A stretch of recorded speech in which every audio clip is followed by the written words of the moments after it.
सतगुरु महाराज की जय। सखीरी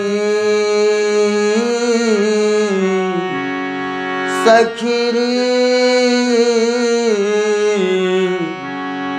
मेहर बड़ी महबूब की अखंड अलेखे।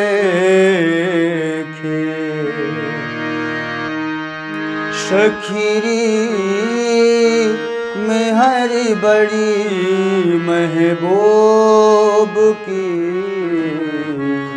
अखंड अलेखे। अंतर्याँख खोलसी अंतर्याँख खोलसी ए सुख सोई देखे अखंड अलेखे। सखीरी सखीरी मेहर बड़ी महबूब की अखंड अलेखे।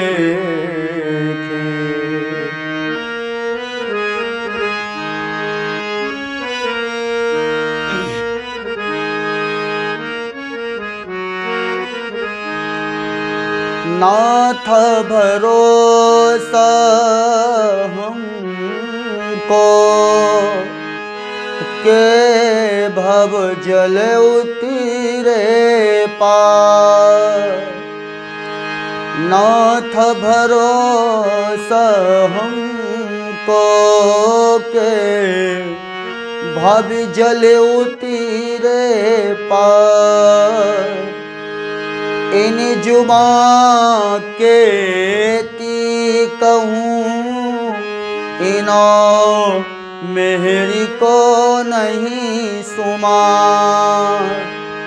इन जुबा के ती कहूँ इनो मेहरी को नहीं सुमार। इनो मेहरी को नहीं सुमार। इनो मेहरी को नहीं सुमार। सखीरी मेहरी बड़ी महबूब की अखंड अलेखे। मेरे दिल की देखियो दर्द न कछुई सको। मेरे दिल की देखियो दर्द न कछुई सको। ना से बना बंदगी यही मेरी बीत को। ना से बना बंदगी मेरी बीत को। मेरी बीत को। सखीरी मेहरी बड़ी महबूब की अखंड अलेखे। अंतर्याँख खोलसी ए सुख सोई देखे।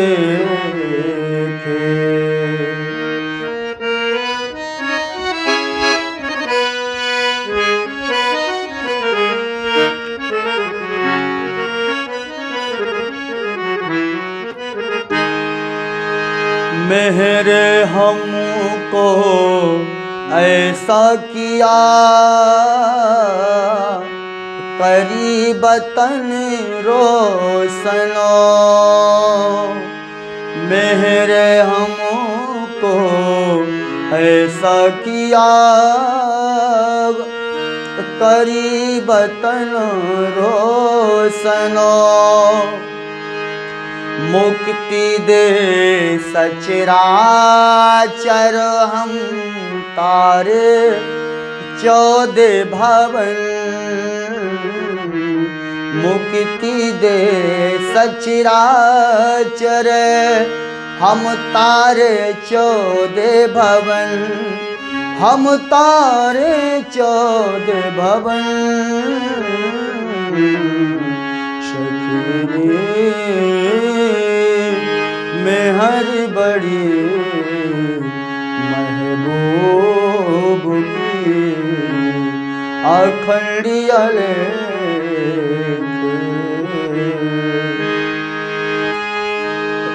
क्यों मेहर मुझ पर भई,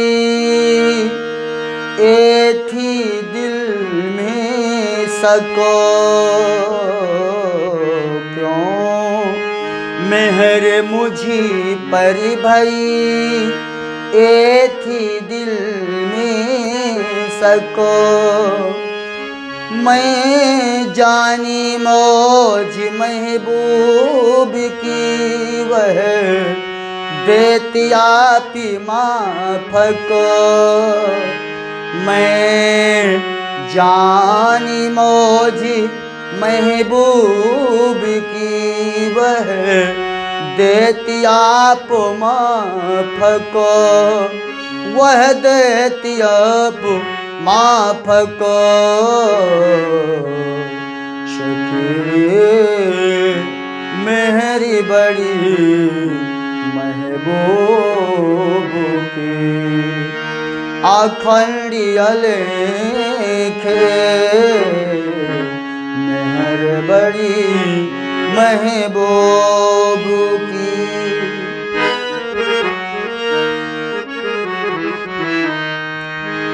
हुक्म शरत आए मिली जो फुरमाई थी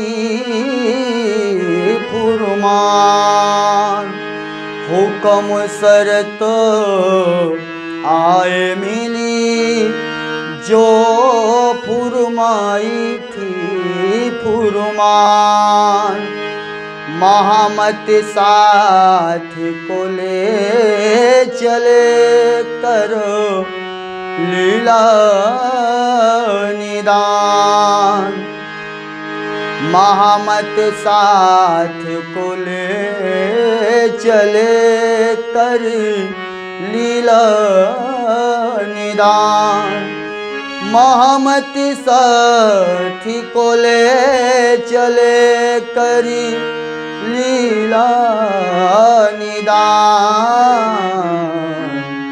सखी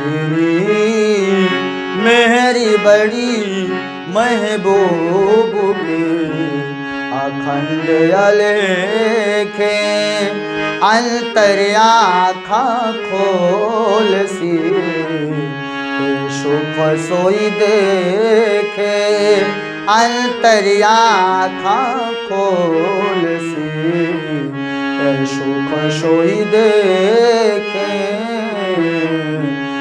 सुख सोई देखे,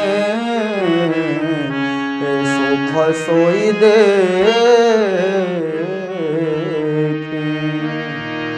बोलो श्री प्राणनाथ प्यारे की जय, सतगुरु महाराज की जय।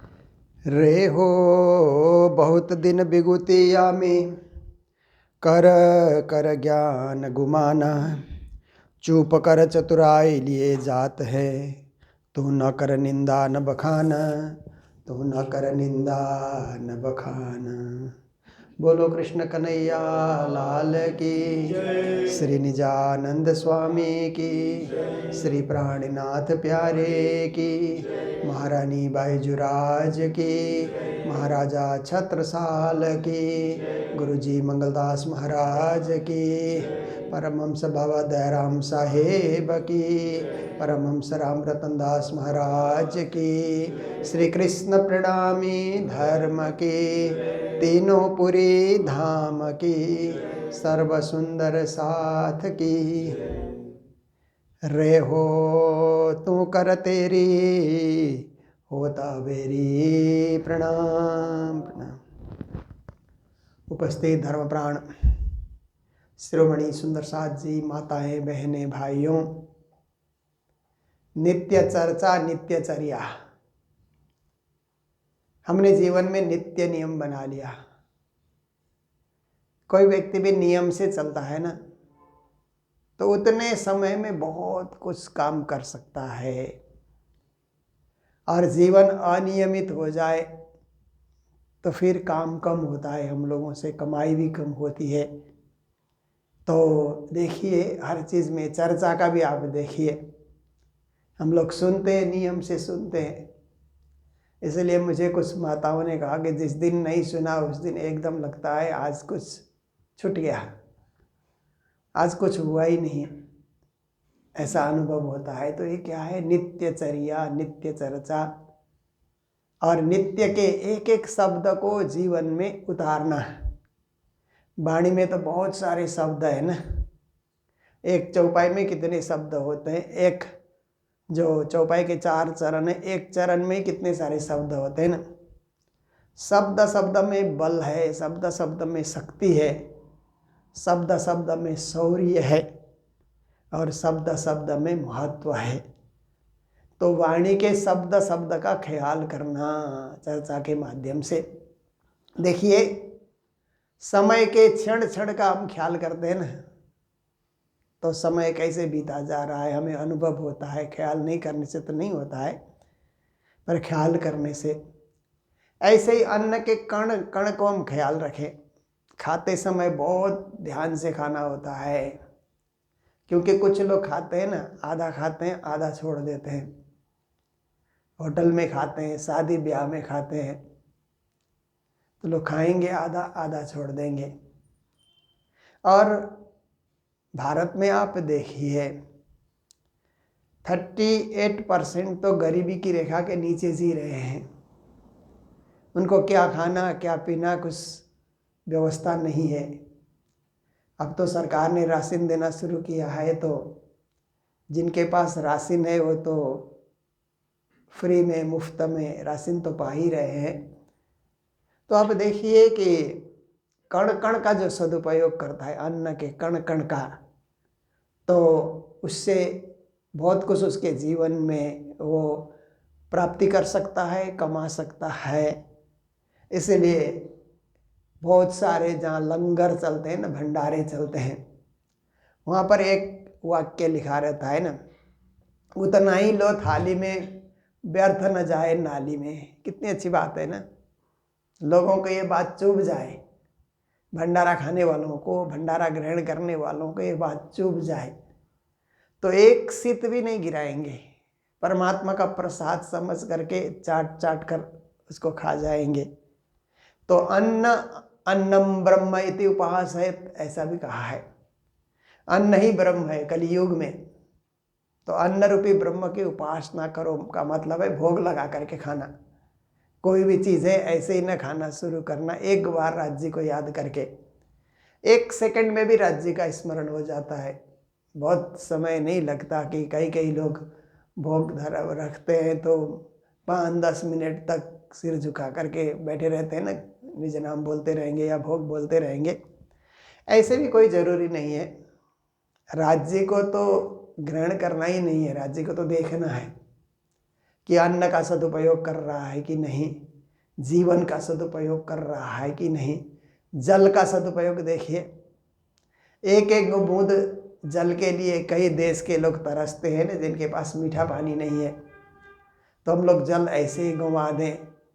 कई जगह आप देखिए लोग नलका खोलते हैं और ब्रश किए जा रहे हैं, नलका से पानी जा रहा है और बड़ी देर तक ब्रश किए जा रहे हैं। तो उसको बंद कर देना चाहिए। पानी की सुरक्षा होगी, यहाँ पानी की सुरक्षा होगी तो सब लोग पानी का उपयोग कर पाएंगे। तो हर चीज़ को बूंद बूंद से घड़ा भरता है। एक कहावत है हिंदी में, कैसे भरता है इसको जानने के लिए आपको क्या करना है कि आपके बाथरूम में कोई नल का एक एक बूंद करके पानी गिर रहा है, चू रहा है, उसके नीचे बाल्टी रख दीजिए, सुबह आकर के देखिए तो बाल्टी भरा हुआ होता है। तो ऐसे कई बाल्टी पानी व्यर्थ में चला जाएगा, उसका उपयोग नहीं होगा, या तो सिंचाई के उपयोग में आ जाए या सफाई के उपयोग में आ जाए, व्यक्तिगत प्रयोग के ऊपर ये लिए काम आ जाए। देखिए पानी के महत्व को हम कब समझते हैं? जब हम प्यासे होते हैं। प्यासे हैं, पानी पीने की कोई व्यवस्था ही नहीं है, ऐसे समय में कभी आप एकदम बाथरूम में गए और पानी नहीं आ रहा है वहाँ, ऐसी स्थिति भी कभी कभी होती है ना, तब आप समझते हैं कि पानी का कितना भारी महत्व है, अन्न का कितना भारी महत्व है। तो ये सब चीज़, समय का कितना भारी महत्व है और वाणी के एक एक शब्द का कितना भारी महत्व है। जब इसमें हम झुक जाते हैं, एकाकार हो जाते हैं, गंभीर हो जाते हैं और अपने जीवन में उतारने के लिए प्रयास करते हैं, तो हर एक चीज़ की कीमत का हमें पता लग जाएगा। और ध्यान से संभालते हुए, विचारशील बन करके, विवेकशील बन करके हम कदम उठाएंगे और एक एक कदम हमारे सार्थक कदम होंगे। तो देखिए श्री प्रज्ञा जी महाराज ऐसे ही सार्थक कदमों से चलने के लिए, रहनी कहते हैं ना उसको, जो सार्थक कदमों से चलता है, सही गति से चलता है, उसको उन्होंने वाणी में रहनी कहा। आचरण भी अच्छा, बोली भी अच्छी, व्यवहार भी अच्छा, लेन देन भी अच्छा है, सब कुछ, राज्य की भक्ति भी बढ़िया से कर रहा है, तो उसकी रहनी अच्छी है, चाल गति उसकी अच्छी है, ऐसा माना जाता है। तो श्री जी कहते हैं, रे हो तू कर तेरी होत अबेरी। पर कुछ कुछ लोग क्या है, घर में ही तेरा मेरा करते रहेंगे। ऐसे करते रहेंगे तो मंदिर जाने का समय विलम्ब हो जाएगा। तेरा मेरा ये चलते रहता है ना घर में, तो क्योंकि संसार में तो यही तो है, ये मेरा ये तेरा, ऐसे चलता ही रहेगा। तो श्री जी कहते हैं ऐसे करोगे तो अबेर मतलब विलंब, समय विलंब हो जाता है। आप न देखे उर जाना, तेरी मेरी करते हुए हम उलझते जा रहे हैं। जो भी सामान को लेकर के, जायदाद को लेकर के हम तेरी मेरी करते रहेंगे तो उलझे रहेंगे उसके पीछे, उस उलझन से कभी निकल नहीं पाएंगे। अब तो छोड़ सकल विदा, इसलिए कहते हैं कि ज्ञान से उसको, समझदारी से उसको छोड़ दो। सब कुछ छोड़ करके एकदम संन्यास लेकर के निकलना नहीं है, रहना वही है, पर मोह को छोड़ करके, मोह से निवृत्त हो करके। उपनिषद में कहते हैं ना, तेन त्यक्तेन भुंजीथा माँ गृधा कश्य शुद्धनम। ईशावास्य उपनिषद का श्लोक है ना, ईशावास्यमिदं सर्वं यत्किंच जगत्याम जगत तेन त्यक्तेन भुंजीथा माँ गृधा कश्य शुद्धनम। कहते हैं ये जगत ईश्वरमय है, ईश्वर ने जगत की रचना की, इसलिए संपूर्ण जगत में जो कुछ भी दिखलाई दे रहा है ईश्वर की सृष्टि है, ईश्वर द्वारा रचित है। तो फिर कहते हैं कि ऐसे जगत का उपभोग कैसे करना, जो कुछ दिखलाई दे रहा है ईश्वरमय है, तो उसका उपभोग कैसे करना। कहते तेन त्यक्तेन भुंजीथा, कहते उसको त्याग पूर्वक भोग करो। अब भोगने से त्याग नहीं होता है, त्यागने से भोग नहीं होता है, पर एक नई राह हमारे ऋषियों ने बताई कि इसको भोगना मतलब खाना है। हम अन्न खाते हैं ना, अन्न को खा रहे हैं, परंतु अन्न खाना ही सब कुछ है ऐसा सोच करके, मुंह में पड़ करके नहीं। हम शरीर की तंदुरुस्ती के लिए अन्न खा रहे हैं, पर अन्न खाना ही, भोजन करना ही जीवन का पुरुषार्थ नहीं है। त्यागपूर्ण दृष्टिकोण से उसका उपभोग करना। हम कपड़े पहनते, ठंडी में और कपड़े पहनते हैं, पर कपड़ा पहनना ही हमारा कोई उद्देश्य नहीं है, ठंडी से बचने के लिए हम लोग पहन रहे हैं। त्यागपूर्ण ढंग से, मोह में ग्रसित होकर के नहीं। कोई भी चीज़, धन संपत्ति भी आप उपभोग करें, आपने कमाई है तो उस संपत्ति का तो उपभोग होना चाहिए, पर त्यागपूर्ण। तो त्यागपूर्ण उपभोग कैसे होगा कि उस संपत्ति में से कुछ हिस्सा दान में भी लगा दें, पुण्य में लगा दें। कहीं कहीं मंदिरों से पारायण लेने के लिए आते हैं ना, सब मंदिरों में पारायण होते हैं, ऐसे समय में थोड़ा सा हम भी वहाँ पर अर्पित कर सकें, और कहीं भंडारा है वहाँ हम अर्पित कर सकें। हमारा तो हम भोग ही रहे हैं, परंतु कुछ त्याग करके, कुछ दे करके हम उसका उपभोग कर रहे हैं। माँ गृधा कश्य सुधनम कहते हैं, लोभ ज्यादा ना करो। धन किसी का नहीं हुआ, आज आपका है कल बेटे का हो जाएगा, है ना। इसलिए ज्ञानी लोग कहते हैं ना कि आपके जीते जी आपकी इच्छा क्या क्या करने की है कर डालो। बच्चे लोग बाद में कर देंगे बोल के उनके भरोसे नहीं रहना है, क्या पता करेंगे नहीं करेंगे। आप अपनी इच्छा अपने जीवन काल में ही पूर्ण करो। तो कुछ ज्ञानी कहते हैं कि आपने एक इच्छा रखी कि मुझे कहीं एक धर्मशाला में एक रूम बनाना है, तो बनाया आपने, उसका जो है लागत आपने दे करके रूम बना लिया, आपका नाम लग गया। अब आपके जाने के बाद क्या होगा कि वो नाम लगा ही रहेगा, पर आपने 10-20 लाख बैंक में रखा है तो आपके जाने के बाद बेटा का हो जाता है, बाप का पैसा नहीं बोलता है, वो दूसरे दिन से मेरा ही कहता है ना। पर जो मंदिरों में नाम लगे हुए हैं, देखिए हमारे मंदिर में कितने सारे नाम लगे हैं ना, इस मंदिर की सेवा करने वाले, नींव के पत्थर जिनको कहा जाता है। जब मंदिर खड़ा हुआ तो कितने लोगों ने यहाँ पर दिए, वो उनका नाम जारी है, अमर है उनका नाम। आज भी हम पढ़ेंगे तो उनको हम याद कर सकते हैं। त्यागपूर्ण उन्होंने भोग किया और लोभ उन्होंने नहीं किया, तो हम लोग इतने अच्छे हाल में बैठ करके सत्संग का चर्चा का आनंद ले रहे हैं।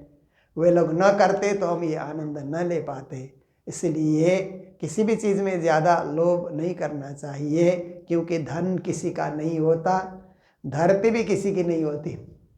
वसुधा काहू की ना भाई, कहते ना, धरती किसी की नहीं होती है, न धन किसी का होता है। आपके पास आया तो आप मेरा कहते हैं, कल और किसी के पास चला जाता है। इसलिए जो समय है उसमें त्यागपूर्ण उसका भोग करना, मतलब उपभोग करना। भोग शब्द जहाँ भी आता है उसको उपभोग प्रयोग में लाना, ये सब हमें जानने की बात है। तो श्री जी कहते हैं, अब तो छोड़ सकल विद, ये संसार के सब तृष्णा, माया, अज्ञान, अंधकार, ये सब जो दुर्गुण हैं, ऐसे सब चीज़ को तो छोड़ दे। जात अवसर तेरा जानना, क्योंकि मेरा मेरा करते अवसर चला जाता है, अवसर लौट कर नहीं आएगा। गया सो गया, बचपन का अवसर चला गया, जवानी का अवसर चला गया, प्रौढ़ अवस्था के भी, वृद्ध अवस्था में हम लोग हैं। तो मान लो कि ये अवसर जा रहा है, तो अवसर रहते रहते कुछ हम करें, समय रहते ही हम कुछ अच्छा काम करें, शुभ काम करें, भजन भक्ति करें, ये बहुत जरूरी है। यही शब्द एक उठे अबनी में, नहीं कोई नहीं असमान। फिर श्री जी महाराज अगली पंक्ति में कहते हैं कि दुनिया में एक ही शब्द है, अवनी मतलब इस धरती को कहते हैं, पृथ्वी का एक नाम अवनी भी है। तो कहते हैं इस पृथ्वी में एक ही शब्द उठ रहा है, सब संप्रदाय, सब धर्म, गुरुजन लास्ट में जाकर के एक शब्द को कहना कभी भूलते नहीं है, नहीं कोई नेह समान। प्रेम लक्षणा भक्ति के समान कोई मार्ग नहीं है। सारे विद्वानों ने, ज्ञानियों ने, आचार्यों ने, सब ने अलग अलग मार्ग ढूंढ करके उस मार्ग में चल करके देखा, पर प्रेम लक्षणा भक्ति का मार्ग जितना सरल है, सुगम है, और वहाँ पहुँचने के लिए आप आराम से जा सकते हैं, कोई मेहनत आपको नहीं करना है, बस प्रेम को भक्ति के रूप में प्रवाहमान कर देना है। प्रेम को माया के रूप में नहीं, उसको मोड़ करके भक्ति के रूप में उसको प्रवाहमान कर देना है। तो उस प्रेम के, उस नेहा स्नेहा के समान और कोई चीज़ दुनिया में है ही नहीं। और दुनिया भी देखिए, दुनिया भी कैसे चल रही है, एक प्रेम से ही तो दुनिया भी चल रही है ना। प्रेम ने दुनिया को बांध रखा है, नफरत से तो दुनिया बंधता नहीं है, नफरत में तो लड़ाइयाँ होती है, प्रेम सबको बांध करके रखता है। ऐसे ही प्रेम परब्रह्म के चरणों में भी पहुंचा देगा। इसलिए उस प्रेम को पहचानो। दुनिया में एक ही शब्द है महत्वपूर्ण, प्रेम। पहचान पियो तो अक्षरातीत, कहते हैं अपने अक्षरातीत पियो पुरुषोत्तम को पहचानो, क्योंकि हमारा प्रणामी धर्म तो अक्षरातीत की पहचान देने वाला ही धर्म है। पर अन्य जो संप्रदायों में, अन्य पंथों में जो लोग श्रद्धा से लगे हुए हैं, उनको पूर्ण ब्रह्म का पता नहीं है। देवी देवताओं को ही पूर्ण ब्रह्म मान करके, अवतारी पुरुषों को ही पूर्ण ब्रह्म परमात्मा मान करके, और जो गुरुजन आए उनको ही पूर्ण ब्रह्म परमात्मा मान करके। मैं वो बलसाड़ में साईं बाबा मंदिर देखने गया था, तो सच्चिदानंद पूर्ण ब्रह्म साईं बाबा ऐसा करके वहाँ लिखा हुआ था। तो उनको लगा कि यही सच्चिदानंद ब्रह्म है। कई खाटू वाले श्याम जी को मानते हैं, वही उनको पूर्ण ब्रह्म करके मानते हैं। कई और देवी देवताओं को मानते हैं, उन्हीं को पूर्ण ब्रह्म करके मानते हैं। पर शास्त्र ने पूर्ण ब्रह्म किसको कहा, वो भी तो खोजी होनी चाहिए कि सारे शास्त्र देवी देवताओं को पूर्ण ब्रह्म मान रहे हैं या पूर्ण ब्रह्म उनसे परे हैं।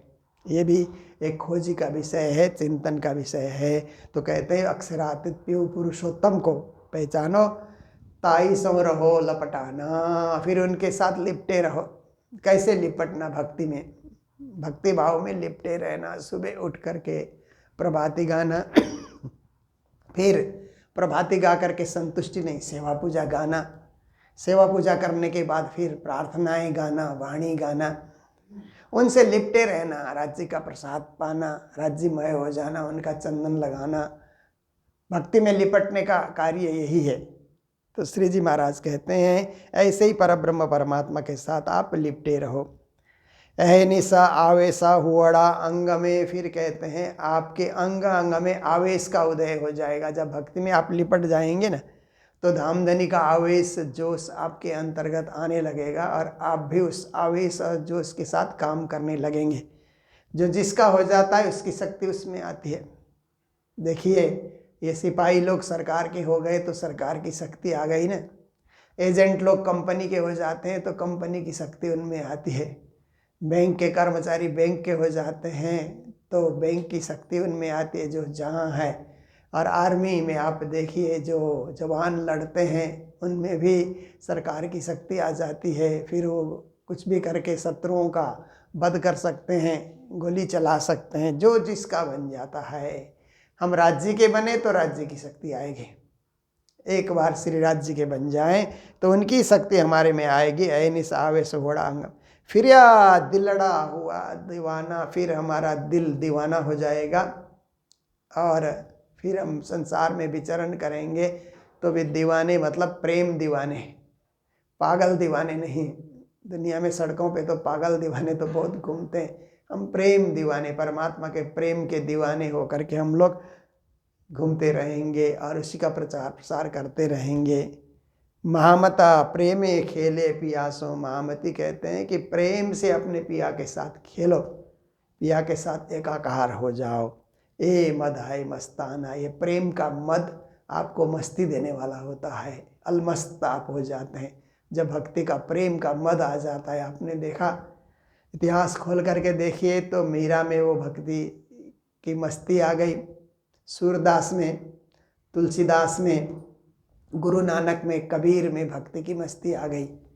ऐसे ही हमारे सदगुरु महाराज में भी भक्ति की मस्ती आ गई और प्राणनाथ प्यारे में भी वही थी। वही उन्होंने जगह जगह घूम करके उसका प्रचार प्रसार किया।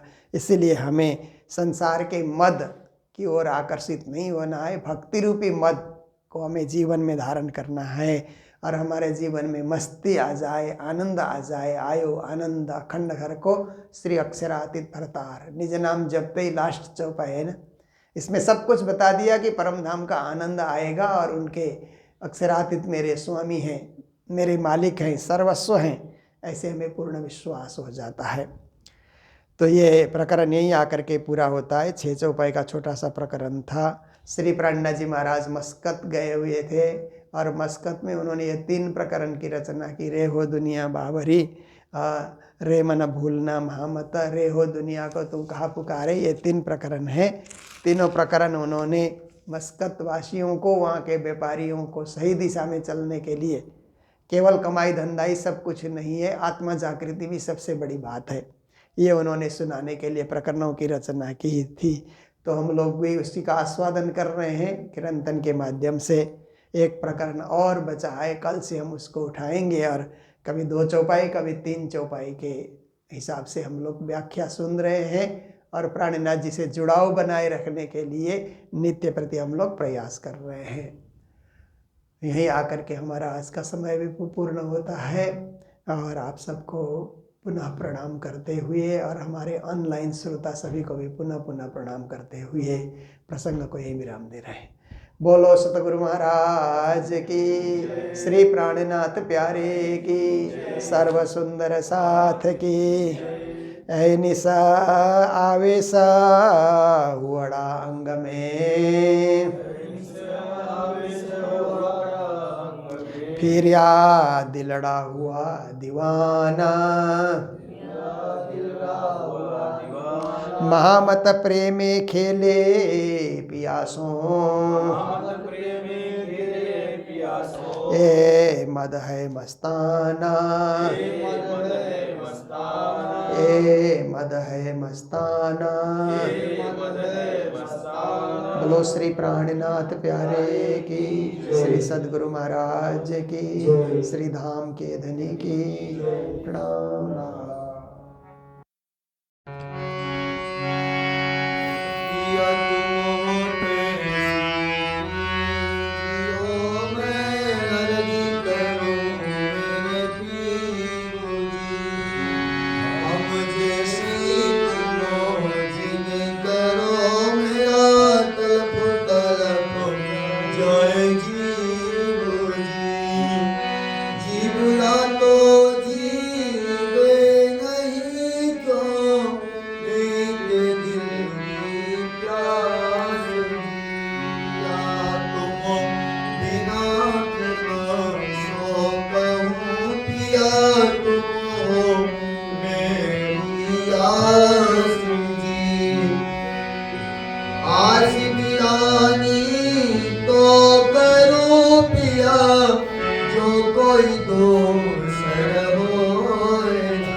तल फुटल को जय जी गुरुजी मैं अर्जी करूं दुलही जी मेरा तल फुटल को जय जी गुरुजी मैं अर्जी करूं दुलही